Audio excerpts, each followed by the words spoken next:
നിങ്ങൾ ആരാ? പറയാം. അതിനു മുമ്പ് ഒരു കാര്യം. 3-4 വർഷത്തിന് മുമ്പ് ഇതുപോലൊരു രാത്രിയിൽ ഞായറാഴ്ച ചില ഗുണ്ടകൾ ഇവിടെ വന്നിരുന്നു. അന്ന് അവർ തന്നോട് ചില കാര്യങ്ങൾ പറഞ്ഞിരുന്നു. താൻ കേട്ടില്ല? മകനാണല്ലേ? അതെ. പാവം, നല്ല പ്രായം. പന്നപ്പട്ടലെ ഒരക്ഷരം മിണ്ടില്ല എന്ന് പറഞ്ഞിട്ട് CBI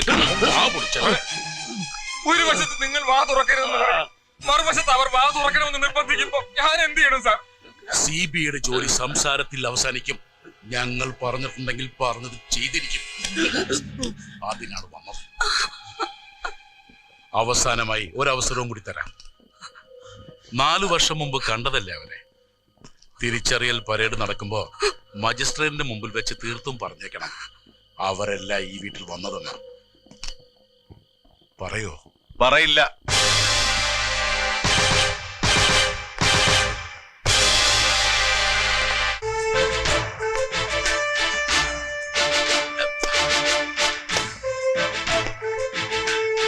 കണ്ടിട്ട് ഞെട്ടലൊന്നും വേണ്ട.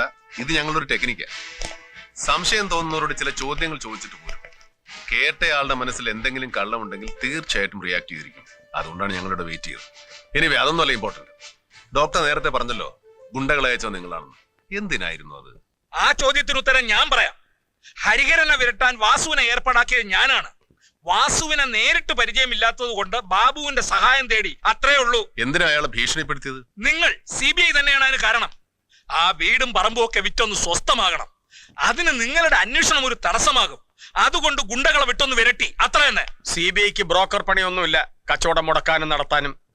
അതിലും കഷ്ടമാണ് ചില സമയത്ത്. അട്ടയെ പോലെ കടിച്ചു തൂങ്ങി കിടക്കും. ജന്മത്ത് പിടിവിടുകയില്ല. മിസ്റ്റർ കൃഷ്ണൻ നായർ, നിങ്ങളിവിടെ നിൽക്കുന്നത് അണിമംഗലത്തെ മാടമ്പിയായിട്ടോ ഡോക്ടറായിട്ടോ അല്ല. You are A suspect. ചോദിച്ചതിന് മാത്രം മറുപടി പറഞ്ഞാൽ മതി. കം ഓൺ, ടെൽ മീ, എന്തിനാണ് അവരെ ഭീഷണിപ്പെടുത്തിയത്? വീടും പറമ്പും ഒന്നും വിൽക്കാതെ മറ്റു മാർഗമില്ലെന്ന് കാപ്ര പറഞ്ഞപ്പോൾ CBI അതിനൊരു തടസ്സമാകരുതെന്ന് കരുതി. ഗുണ്ടകൾ ഹരിഹരനെ വിരട്ടുന്നത് 4 വർഷം മുമ്പാണ്. പിന്നീട് 2 വർഷം കഴിഞ്ഞാണ് കാപ്പർ വരുന്നതും വീട് വിൽക്കാൻ പറയുന്നത്, അല്ലേ? 4 വർഷം മുമ്പ് ദിവ്യ ദൃഷ്ടിയിൽ തോന്നിയോ കാപ്ര വരുമെന്നും വീട് വിൽക്കാൻ പറയുമെന്നും ഒക്കെ? ഓക്കെ, ഡോക്ടർ പറയുന്നതൊക്കെ സമ്മതിച്ചു. CBI കച്ചവടം മുടക്കികൾ പ്രശ്നക്കാർ, അതുകൊണ്ട് ഗുണ്ടകളെ വിട്ടു. അത് അന്ന്. ഇന്ന് ഈ കേസ് അന്വേഷണം തുടങ്ങിയിട്ട് ഇത്രയും കാലമായി. ഇപ്പൊ ഏത് CBI വിരട്ടനായി ഡോക്ടർ സാർ നേരിട്ട് എന്ന് ഐഡന്റിഫൈ ചെയ്യണ്ടെന്ന് പറഞ്ഞത്? പറയൂ ഡോക്ടറെ. ഉത്തരം കിട്ടില്ല. സത്യം, ഈ പ്രപഞ്ചത്തിലെ എല്ലാ ദൈവങ്ങളെയും വിളിച്ച് ഞങ്ങൾ ആണയിടാം. ആ പെൺകുട്ടിയുടെ മരണവുമായി ഞങ്ങൾക്ക് ഒരു ബന്ധവുമില്ല. പിന്നെ ഏത് മരണവുമായിട്ടാണ് ബന്ധം? മിസ്റ്റർ കൃഷ്ണൻ നായർ, മൈഥിലി എന്ന പെൺകുട്ടിയുടെ മരണവുമായിട്ട് നിങ്ങൾക്ക് ബന്ധമുണ്ട്.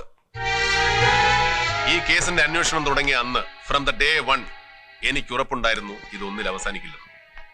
മൈഥിലിയുടെ മരണത്തിന് ശേഷം പോലീസ് എടുത്ത മൊഴിയിൽ എന്നാരോ പറഞ്ഞു ശങ്കരേട്ടന്റെ ഭാര്യ ഉഷ മരിച്ചതും ഇതുപോലെ എന്തോ കണ്ട് ഭയന്നിട്ടാണ്. ഒരു വീട്ടിൽ ഒരേപോലെ 2 മരണങ്ങൾ. അന്വേഷണത്തിൽ മൈഥിലിയുടെ മരണം സ്വാഭാവിക മരണമല്ല എന്ന് തെളിഞ്ഞാൽ തീർച്ചയായിട്ടും ഉഷയുടെ മരണത്തെക്കുറിച്ചും സംശയമുണ്ടാവും, അന്വേഷണമുണ്ടാവും. അന്വേഷണമുണ്ടായാൽ അതിന്റെ പിന്നിൽ ആരായിരുന്നുവോ അവർ കുടുങ്ങും. അതുകൊണ്ടാണ് മൈഥിലിയുടെ മരണത്തെക്കുറിച്ചുള്ള അന്വേഷണം തടസ്സപ്പെടുത്താൻ നിങ്ങൾ ശ്രമിച്ചത്. ഇപ്പൊ ബന്ധം മനസ്സിലായോ? ഇനി പറയും, ഉഷ എങ്ങനെയാ മരിച്ചത്? Heart attack. എന്തോ കണ്ട് ഭയന്ന് വീണ ഉഷയെ ഹോസ്പിറ്റലിൽ എത്തിച്ച പിന്നെ അറ്റാക്ക് ഉണ്ടായത്. മരിച്ച നാഷണൽ ഹോസ്പിറ്റൽ വെച്ചല്ലേ? അതെ. നമ്മളല്ലേ എന്റെ ഓണർ? അതെ. ആ സമയം താങ്കളും അവിടെ ജോലി ചെയ്തിരുന്നു അല്ലേ?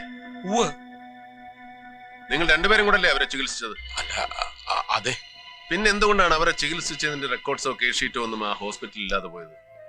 എന്ത് സംഭവിച്ചു ആ റെക്കോർഡ്സിന്? ആര് മുക്കി? അവർ ഏത് രീതിയിൽ മരിച്ചാലും ശരി, there is a mystery behind it and you know that. Tell me, അവരെങ്ങനെയാ മരിച്ചത്? ഒരു കയ്യബദ്ധം, മെഡിക്കൽ നെഗ്ലിജൻസ് സംഭവിച്ചു പോയി സർ. എന്ത് കയ്യബദ്ധം? പെട്ടെന്ന് അവർക്കൊരു ചെസ്റ്റ് പെയിൻ ഡെവലപ്പ് ചെയ്തു. അത് നോർമലാക്കാനുള്ള ശ്രമത്തിനിടയിൽ കൊടുത്ത ഇഞ്ചക്ഷൻ നേരിട്ട് ഹാർട്ടിലേക്ക് ഇഞ്ചക്ട് ചെയ്യുന്ന അഡ്രിനാലിൻ എന്ന injection. It was A wrong decision. പിന്നീട് അത് മനസ്സിലായത്. താങ്കൾ പറഞ്ഞതുപോലെ പെൺകുട്ടിയുടെ മരണം തെളിഞ്ഞാൽ ഉഷയുടെ മരണവും അന്വേഷിക്കപ്പെടും. അത് ഭയന്ന് തന്നെയാണ് ഗുണ്ടകളെ അയച്ചതും റെക്കോർഡുകൾ നശിപ്പിച്ചതും. ആ വീട്ടിൽ മറ്റൊരാൾക്കും അറിയില്ല പൂജാമുറിയിലുള്ളത് ഉഷയുടെ ആത്മാവാണെന്ന്.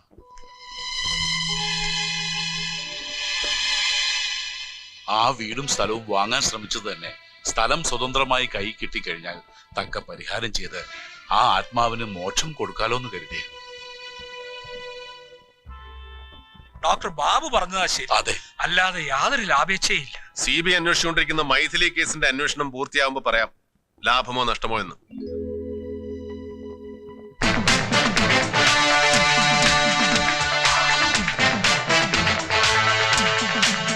ഭയന്നുള്ള 2 മരണങ്ങൾ ഇതിനോടകം അണിമംഗലത്ത് നടന്നു കഴിഞ്ഞു.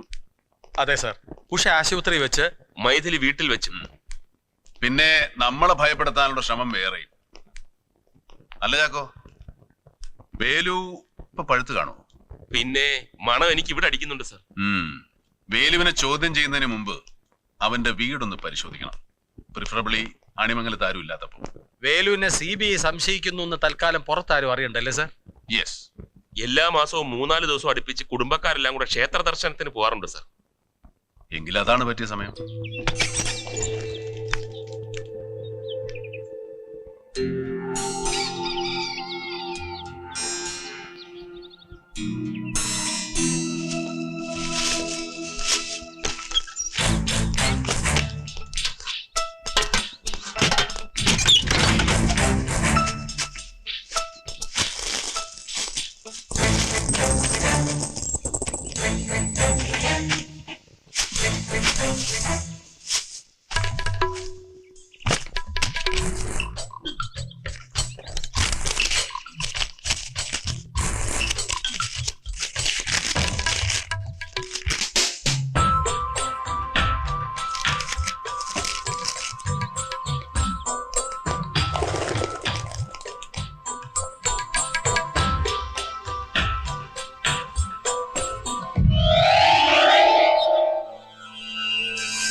ഇതേതോ തിരുവാഭരണമാണല്ലോ. ഇവിടെ ഈ പൂജാമുറിയിൽ നിന്ന് സാധനങ്ങളൊക്കെ ഏത് ക്ഷേത്രത്തിലാണ് ഏൽപ്പിച്ചിരിക്കുന്നത്? ഇവിടെ അടുത്ത് തന്നെ അണിമംഗലം ക്ഷേത്രത്തിൽ.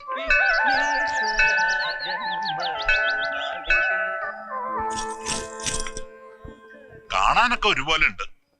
പക്ഷെ ഇത് സ്വർണ്ണാണോ അത് സ്വർണ്ണാണോ, ഏതാ ഡ്യൂപ്ലിക്കേറ്റ് ഏതാ ഒറിജിനൽ എന്നൊക്കെ അറിയണമെങ്കിൽ ഏതെങ്കിലും സ്വർണ്ണക്കടക്കാരെ തന്നെ കാണിക്കണം. ഈ മാലയും കൊണ്ട് തിരുമേനി ഒന്ന് എന്റെ കൂടെ വരേണ്ടി വരും. വരാൻ വിരോധമില്ല, പക്ഷെ മാനേജർ അനുവദിക്കണം. ഒരു റിക്വസ്റ്റ് തന്നാ കൊടുത്തേക്കാം സാർ. രക്ഷസിന് നിവേദിച്ച പായസം ഉണ്ട്, ലേശം എടുക്കട്ടെ. ആവോ? വേണ്ട, ഷുഗർ ഉണ്ടാവും. എനിക്കില്ല. തിരുമേനിക്കോ? അതേ ഉള്ളൂ.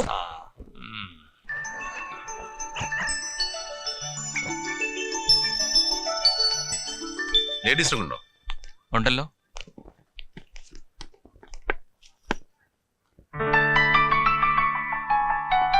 ചാക്കോ സർ.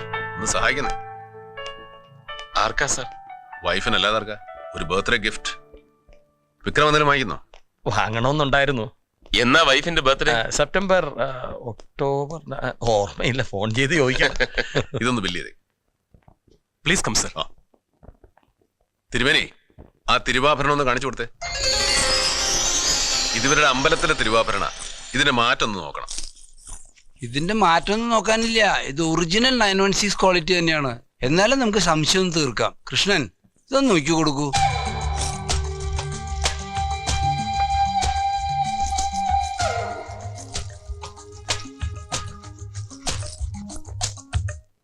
സർ, ഇത് തനി സ്വർണം തന്നെ. ഞാൻ പറഞ്ഞില്ലേ ഇത് പ്യുവർ 916 തന്നെയാണെന്ന്. ഇനിതാ ഇതൊന്ന് നോക്കിയ സ്വാമി.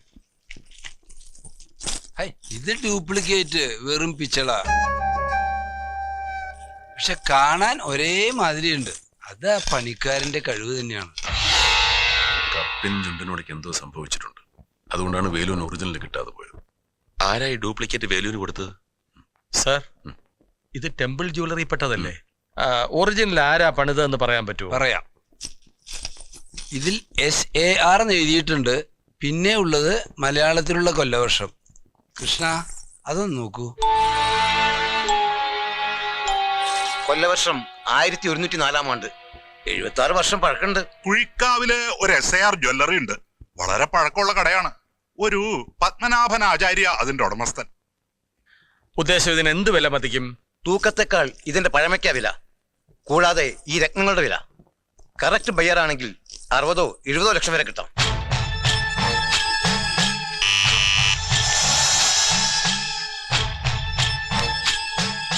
എന്താ? ആചാര്യോട് ഒരു വട്ടം സംസാരിക്കാനുണ്ട്.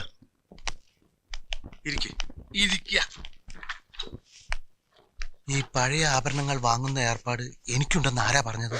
പഴയ ആഭരണങ്ങള് പലരിൽ ആചാര്യ വാങ്ങിച്ചിട്ടുണ്ടല്ലോ, അതിലൊരാളാണെന്ന് കൂട്ടിക്കോളൂ.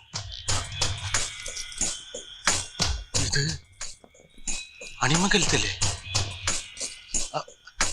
അവിടുത്തെ ആഭരണങ്ങള് ഏതോ അമ്പലത്തില്. ഹൈ, അതേ അമ്പലത്തിലെ മേശാന്തിയാണ് ഇദ്ദേഹം. ഞാൻ കീശാന്തി. കാര്യകാരണം ഒന്നും തിരക്കണ്ട, ഞങ്ങൾക്ക് ഇത്തിരി പൈസക്ക് അത്യാവശ്യമുണ്ട്. അതുകൊണ്ടാ ഈ ഏർപ്പാടിന് വന്നത്. ഇതുപോലെ വരുന്നവരോട് ഞാൻ കാര്യവും കാരണം തിരക്കാറില്ല. എനിക്ക് കച്ചവടം മുഖ്യം. എന്ത് വില കിട്ടും? തൂക്കവും മാറ്റും നോക്കാതെ ഞാനൊരു വില പറയാം. 15 ലക്ഷം. ഇത്രയും കൂടുതൽ പറയാൻ കാരണം ഈ മാല എന്റെ അപ്പൂപ്പൻ പണിതത് കൊണ്ടാ. അല്ലെങ്കിൽ 10 കൂടില്ല. വില പേശണില്ല, 25 കിട്ടണം. 25? 17? അതിൽ കൂടുതലാണെങ്കിൽ വേണ്ട. 20 അതിൽ കുറഞ്ഞാ പറ്റില്ല. ഇട്ടിയാസു പോകാം. ഇരിക്കേ തിരുമേനി, ഇരിക്കേ. 20 പണം എപ്പോഴാ വേണ്ടത്? എത്ര വേഗാച്ചാൽ അത്ര നല്ലത്. പിന്നെ ഇതിന്റെ ഒരു ഡ്യൂപ്ലിക്കേറ്റ് വേണം. ഉടമസ്ഥൻ അമ്പലത്തിൽ വന്ന് നോക്കുമ്പോ കാണണ്ടേ? ഒറിജിനൽ പോലെ ഇരിക്കണം, ഡ്യൂപ്ലിക്കേറ്റും. ഇതിന്റെ ഒരു ഫോട്ടോ അങ്ങോട്ട് പിടിച്ചോളൂ. ഡ്യൂപ്ലിക്കേറ്റ് ഉണ്ടാക്കാൻ ഫോട്ടോ ഒന്നും വേണ്ട. ഇത് എന്റെ അപ്പൂപ്പൻ ഉണ്ടാക്കിയല്ലേ. ഇതിന്റെ മോൾഡ് ഇവിടെ തന്നെ ഉണ്ട്. 2 ദിവസം കഴിഞ്ഞ് വന്നോളൂ. ഓ, കറങ്ങി തിരിഞ്ഞ് അവസാനം ഇത് എന്റെ അടുത്ത് തന്നെ എത്തി.